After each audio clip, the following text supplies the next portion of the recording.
Hello guys, what is up? Today I'm going to be showing you how to make your own custom status in bold when it says like playing this or doing that or whatever. I'm going to show you guys how to do that, so let's jump right into that.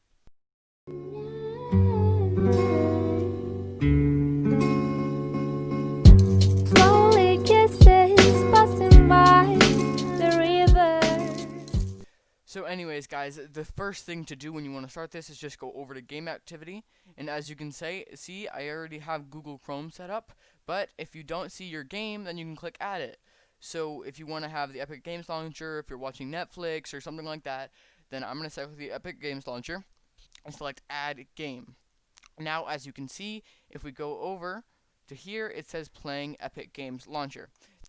Hello guys, thank you so much for watching. I just wanted to do a quick editor's note. Don't forget to subscribe, like, leave a comment, do all that good stuff. And if you really want to grow your Discord server, don't forget, hit me up on Discord and you can join my Discord server. It's down in the link in the description.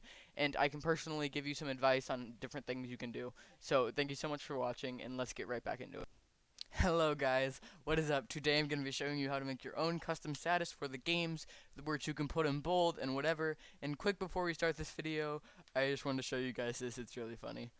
Okay, so basically one of my trainee mods and another member in my Discord server saw that I was recording and they wanted to say this. They wanted to have a message out to YouTube. So there you go guys, you are welcome.